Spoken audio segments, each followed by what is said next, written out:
We will bring the item back to the commission for consideration. So are there any commissioners who would like to make comments?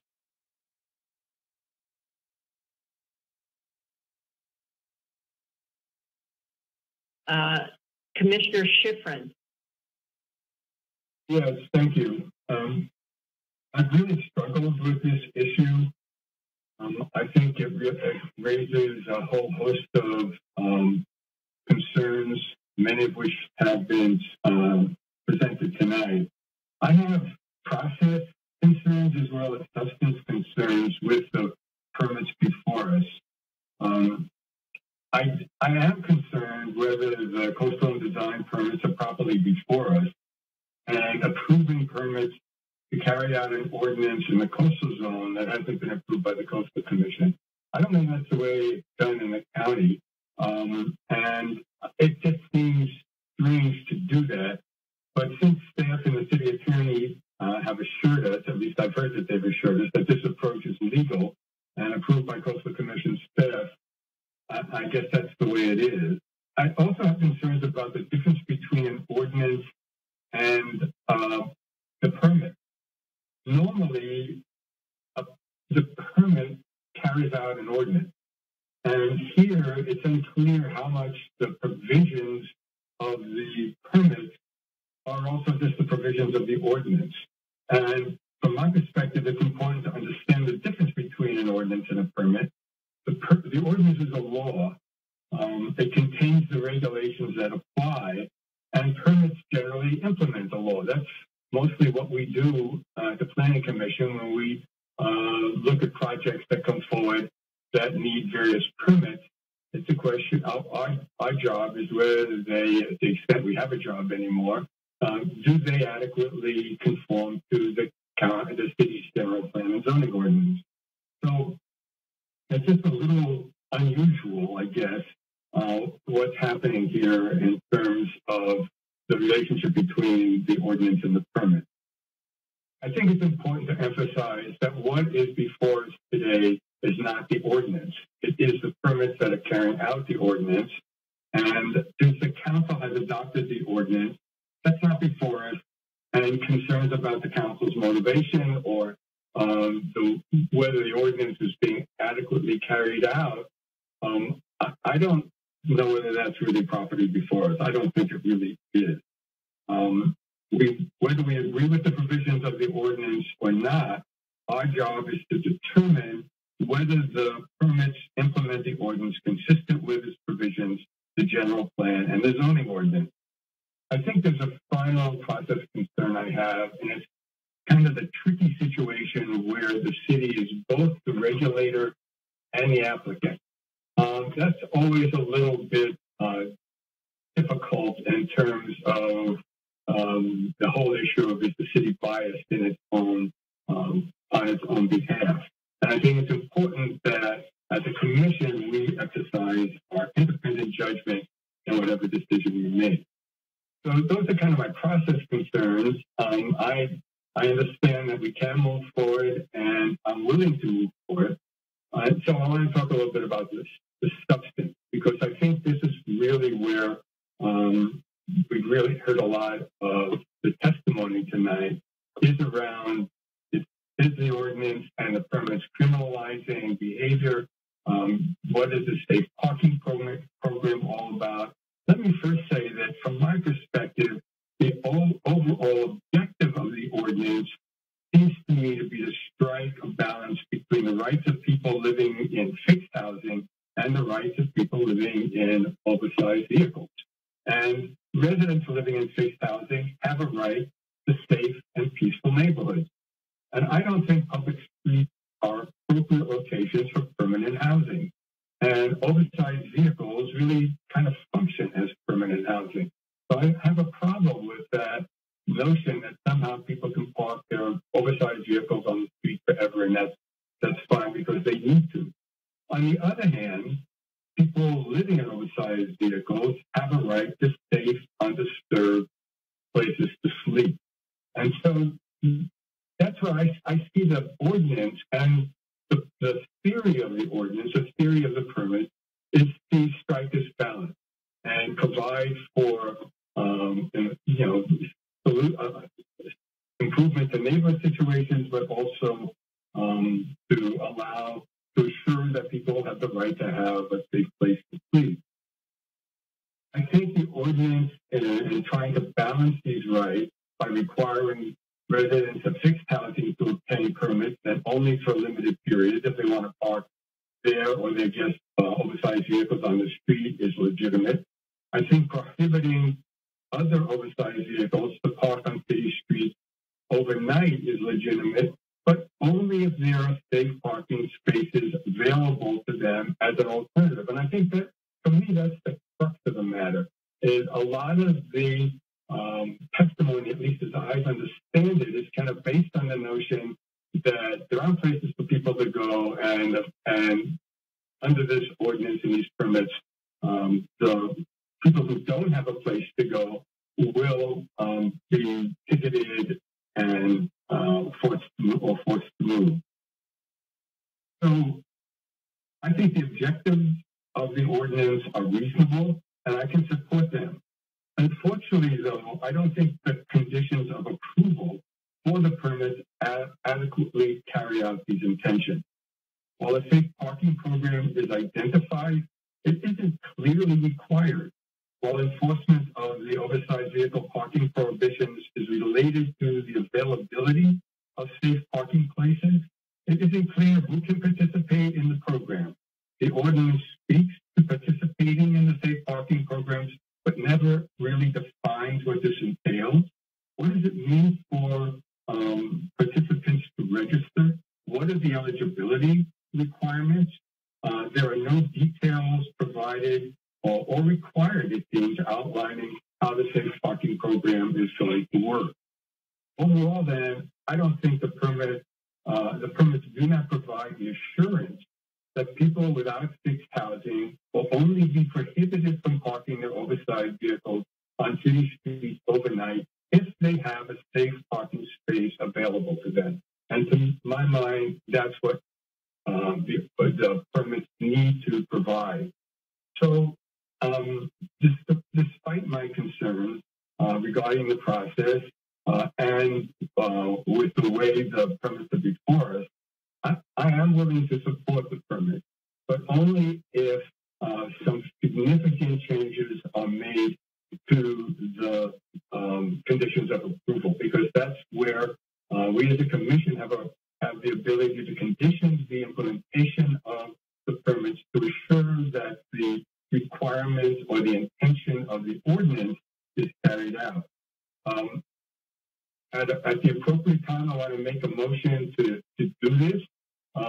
It will take some time, and it may make sense for me to share the screen and go through the changes in the ordinance in the conditions of approval that I think need to be adopted in order for the permits to adequately carry out the ordinance and protect both the neighborhoods and people living in the oversized vehicle.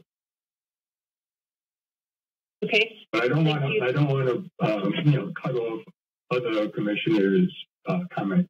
So I can wait on making a motion, but when the commission is ready, I will make the motion and share my screen to show the conditions of approval and the proposed changes I would recommend be made. Thank you, Commissioner Schifrin. I see Mr. Butler's hand up.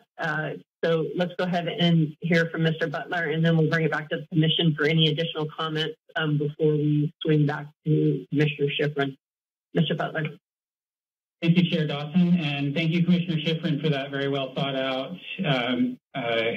consideration of where we're at. And yes, it is a odd situation where we've got the coastal permits that's implementing the ordinance. And I wanted to take this opportunity to respond to a few of the comments that you said, as well as clarify some of the things that I heard from the speakers in the public. First off, I think it's important to recognize that we do have a requirement in the conditions of approval that precludes the enforcement of the no parking between midnight and 5 a.m. for oversized vehicles unless and until at least one safe parking location is in operation. So I'll do a quick screen share for you so you can see that. So this is the condition of approval here. And this is essentially saying that the parking restrictions in the section 10.4120A, that's the midnight to 5 a.m. restrictions, shall not be implemented unless and until at least one safe parking location is in operation. And of course, we have identified that if there is not sufficient capacity in the safe parking, but someone is registered for safe parking, but there's not sufficient capacity, then they would not have enforcement occur against them. So they would have a permit that they could display, and they would have locations where they could go and park on street, so that it is not actually criminalizing living in an RV. It is encouraging people to go to the locations, the safe parking locations, where they're connected to services, both the services like trash service and the services like restroom services, as well as where we can have individuals from our nonprofit service providers and the county connect with these individuals and hopefully help them connect to a larger array of social services and ultimately to housing. And that's exactly what the Tier 3 approach is looking to do. That is a 24/7 approach where we would have case management services, where the city would be paying for direct case management services to really link these individuals to the services that can help them get to into permanent housing, which is the goal. I wanted to point out a few other things here. There were some comments about the city, not funding services and the implications associated with that. And also costs associated with that. So we have funded spaces in the past, for example, at Lot 17 behind Wheelworks. We offered spaces for free to AFC, the Association of Faith Communities, who operated that. We also paid for the porta potties, the restroom services, and the trash services at that location. And of course, we've recently stood up the pilot program for the tiers 1 and 2, and we're going to learn from that, and we're going to expand that out as we're learning. I wanted to point out one of the appellants had used the photograph in the staff report as an example and said, yes, it's clean all around the garbage can. We wanted to focus on the dumpster because that was the focus of that point. But if you actually see here, this is the same photo just from a different angle. Sorry, the same picture just from a different angle. Here's the cart that you saw in the other picture. You can see the RVs in the background, which we wanted to show. But if you actually look here, there is a significant amount of debris that is right back here, right behind the dumpster. And so it's not just the cost associated with removing the debris. There are significant costs that our city incurs for removing other debris surrounding these uses as well. Another example here of a trailer with a large amount of debris that is out in the street here that you can see. So I just wanted to point that out, that it's not as simple as it's just that cost. There are substantial costs that we incur on a regular basis. I did want to also speak to the barriers. Our safe parking program, we do not have any barriers at this point. You do not have to have registration. You do have to follow some rules. And those rules are, some of the basic good neighbor rules that you would expect for anyone. You can't dump your black water there. You can't throw your trash out. You have to be quiet after hours and so forth. I wanted to be clear, because there were some questions about that in the public comment, that the ordinance's midnight to 5 a.m. restrictions, those have not gone into effect. And so I just wanted to be clear about that. And there were some comments about the trash and the ordinance provisions related to that. The coastal permit and the design permit are not related to those particular provisions in the ordinance. This is about the coastal access provisions and the safe parking. And then I just would like to point out that these permits, both the coastal permit and design permit, would actually facilitate the city's ability to set up a safe parking program inside the coastal zone. And so this would allow for parking lots within the coastal zone to be utilized. And one thing that we are looking to do is actually have a larger number of locations with a smaller number of vehicles in each one, so that it isn't a large concentration, but rather smaller ones. And then I think finally, I would just point out that Commissioner Schifrin's correct. There aren't some of the details with respect to the registration provisions. We'd be happy to take a look at thoughts and ideas that you have surrounding that. But I also would caution the Commission in not getting too detailed there, because we've got our former parking programs manager, who's still working with the city, just in a different department now, on the line here. And if needed, he can speak to some of the provisions that we have in place related to that registration process. But we also want to be flexible, right? If we're finding that the registration of going down to the parking office doesn't work, then we might want to have some other approach. Right now, we have a number that you can call, and they provide you instructions on how to get a permit for those facilities. But I want to just maintain that that flexibility is really important. We're going to be conducting outreach and engagement with those the early adopters, the ones that are coming into the program initially, so that we can understand, hey, how would we serve you better? What would be an easier approach? And we'll take that into consideration as we're morphing where the safe parking locations go, what kind of services are provided. We'll hear from the neighbors of these programs so that we can help address any of the concerns there.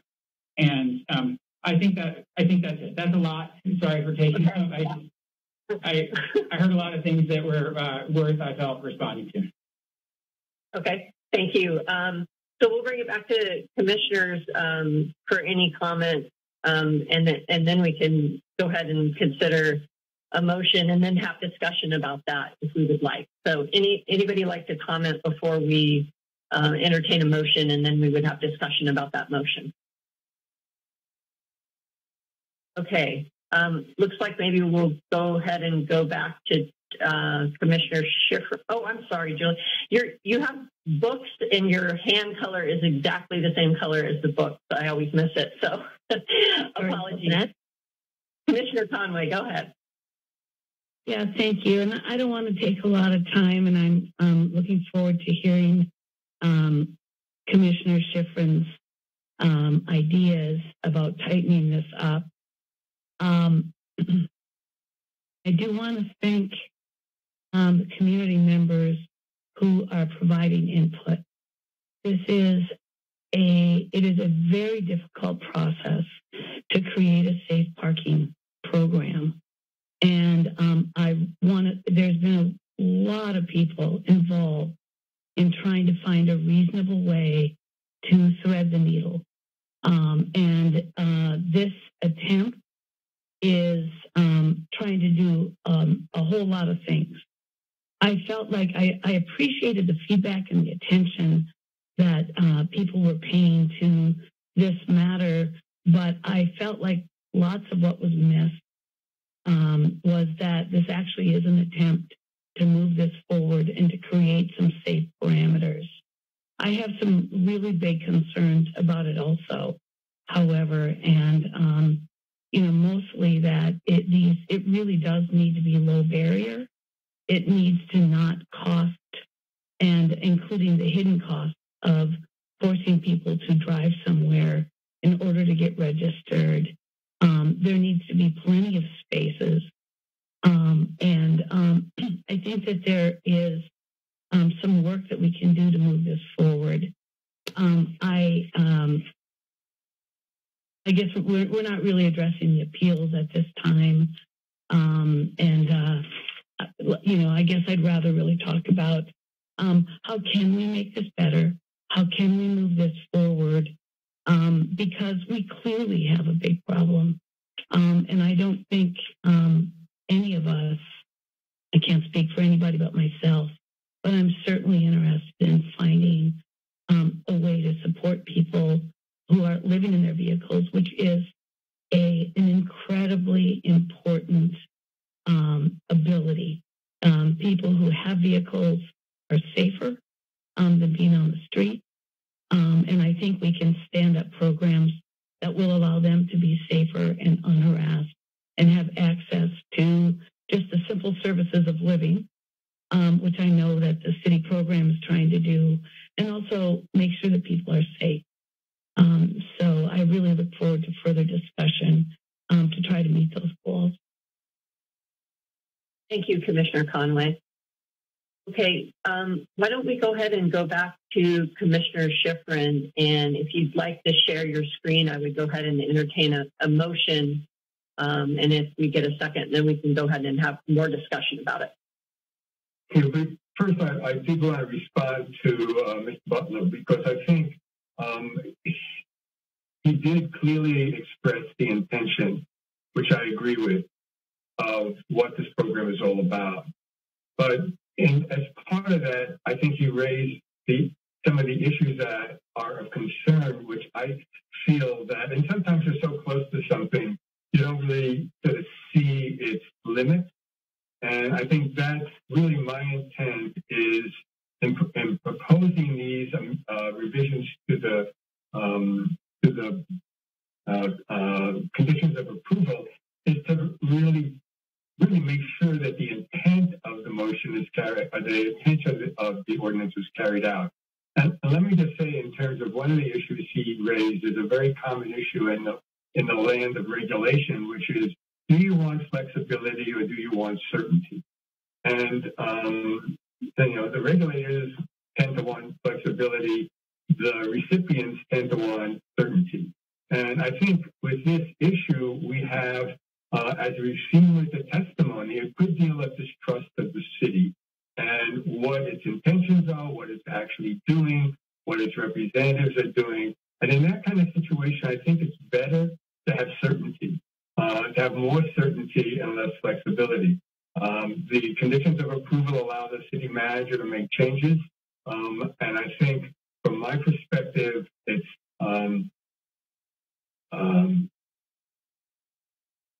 as you'll see, the proposed motion is pretty detailed. So can people see the screen? Yeah, if you could make it maybe one page and a little bit bigger so people would have a better chance of seeing the writing. I know. Let me try to figure out how to do that. All right, okay. That's a little bit better. Well, it's the same as it was. How's that? Does that work? Yeah, I think so. How's that for other commissioners? Thumbs up? Okay. So I would move that the Planning Commission take the following action. Approve the staff recommendations regarding the coastal permit and design permit with the following revisions to the conditions of approval. And the changes, the revisions are with underlines and cross out. So I won't read the whole, even though the conditions of approval were only on 2 pages, I won't read what isn't being changed. I'll just read those sections that are being changed. Or where the motion would be to make these changes. So in section number 1, if one of the following conditions related to the safe parking program is not met with respect to all its terms, the enforcement of the ordinance will not be allowed and the approval of a safe parking program as be revoked. So that's really just tying to the safe parking program to the enforcement of the ordinance. Then in number 3, the use shall meet the standards and be developed within the limits established in 2414 regarding emissions of noise, odor, smoke, dust, vibration, etc. And what's added is mitigation measures may be applied when proposed by safe parking program participants to bring them into compliance. City of Santa Cruz will actively seek funding to provide mobile mechanics to assist participants as needed.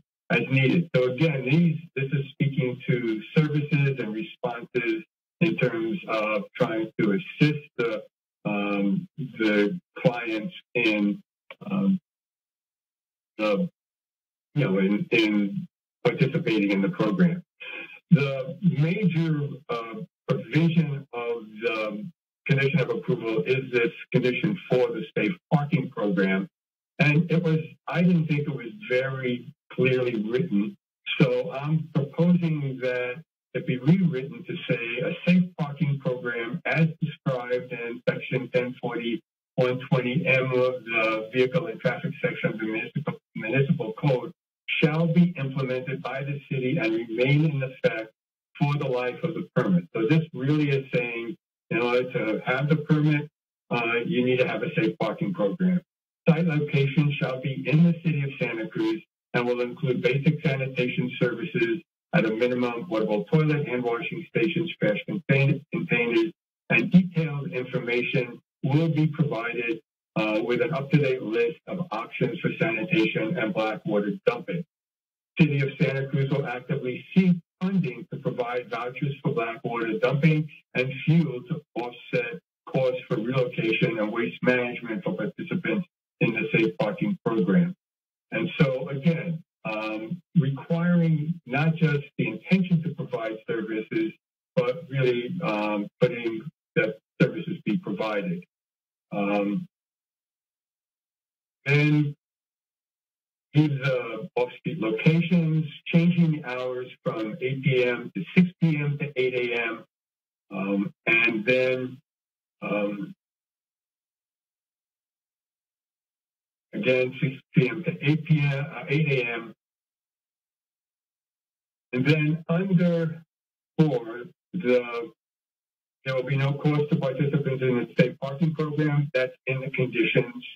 And then the new sections are the prohibitions of section 10.40.120A, which prohibits the overnight parking, shall not be applied to any person and oversized vehicle collectively that does not have free and unrestricted access to a safe parking program parking space, and there shall be no registration or eligibility requirements to participate in the program.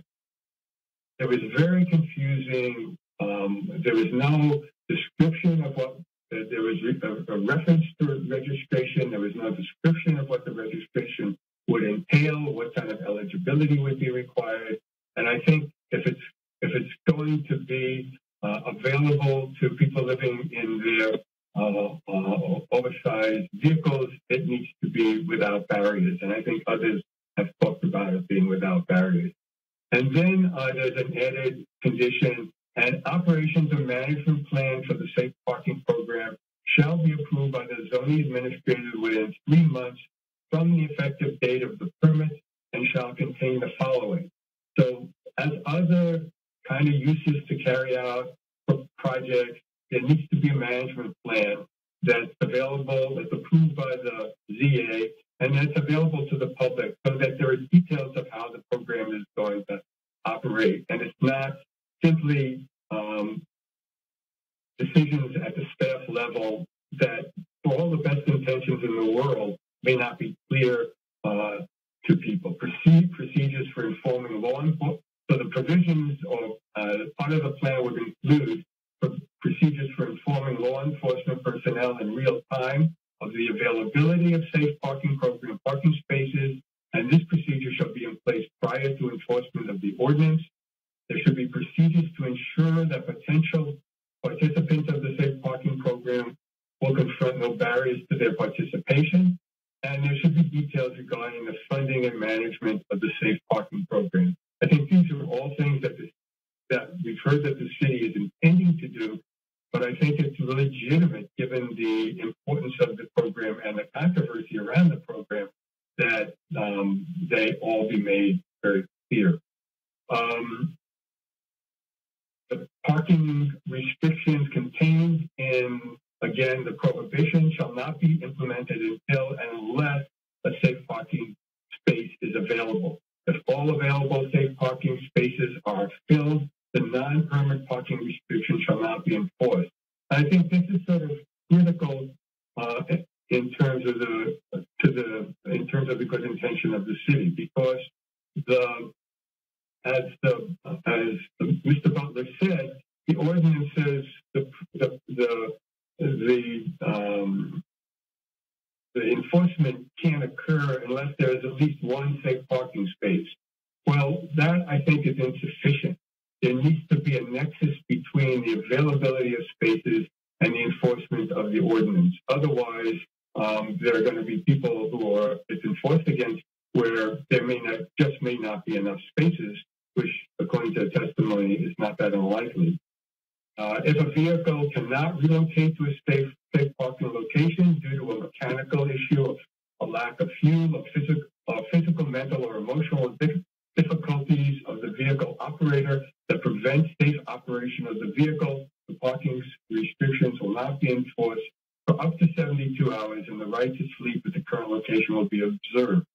The city shall notify the occupant of any resources available to assist in remedying whatever is preventing them from moving their vehicle to a safe parking spot. So my motion is to approve the permits with the revision to the conditions as I've just outlined. That's the motion. I don't know if there's somebody who's willing to second it, but that's what I'm making as my motion. Yeah. Looks like Commissioner Maxwell has seconded. So we have a motion on the floor from Commissioner Schifrin and second by Commissioner Maxwell. And we'll go ahead and open discussion. I see Ms. Bronson's hand. Go ahead. Hey, I'll introduce myself. I work in the city attorney's office, and so nice to be here with all of you. I'm an attorney in the city attorney's office. I was wondering, I've never seen this document. I was wondering if it might be possible to email me a copy of the document and maybe take a brief recess so that I can review and make sure that it's legally appropriate. It's pretty long, and it's a little surprising to get something so long to have to review on the spot. I don't know if that would be possible or appropriate, or how y'all would feel about it. But I'm happy to do it. What is your email address? Sure. It's C. Bronson at abc-law.com. abc-law? Yes. Okay, while you're doing that, I see Commissioner Kennedy's hand, and let's get some feedback from other commissioners, and then we'll consider a recess, perhaps. Commissioner Kennedy, go ahead.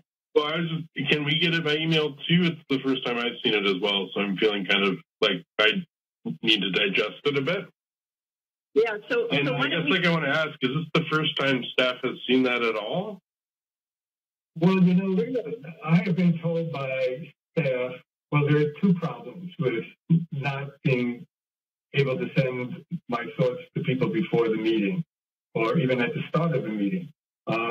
I've been told that it's a violation of the Brown Act for me to send anything to anybody, to a majority of the commissioners, before the meeting. It certainly is. The other issue is I've been thinking about this ordinance, but I didn't want to present a final motion until I heard from public testimony, because it really didn't seem legitimate to, sort of circumvent that testimony and not allow that to also affect the motion itself. So Let me see. Probably the best way if you have that email it, but I can upload it to the website. Public can have access to it, and then I can send it.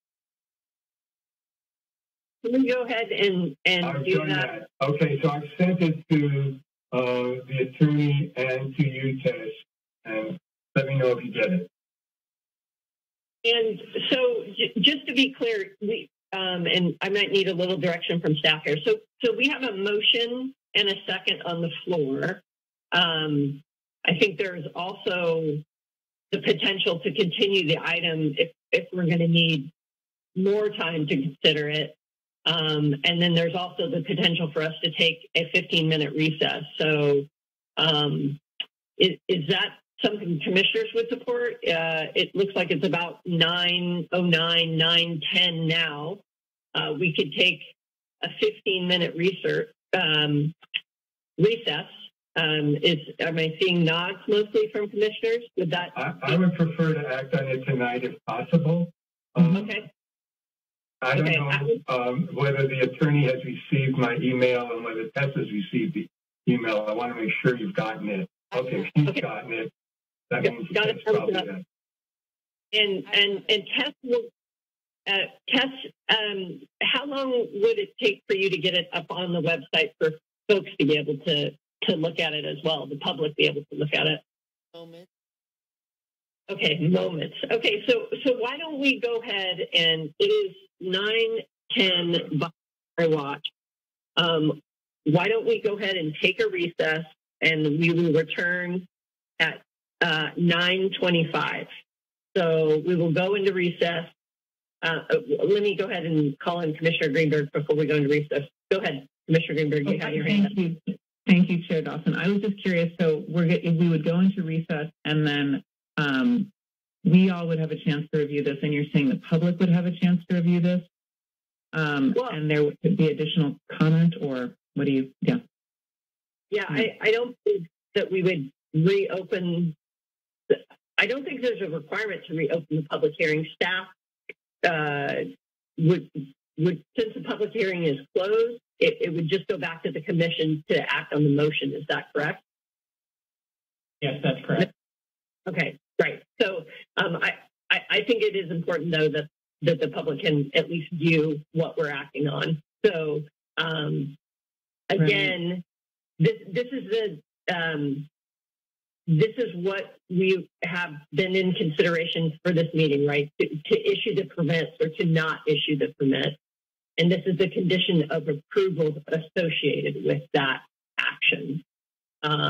So we will go into recess for 15 minutes. We will come back at 9:25. And then commissioners will have a chance to further deliberate. And then we will go ahead and vote on this motion. Is everybody clear on that? Okay, I will go ahead and call the meeting into recess, and we will return at 9:25.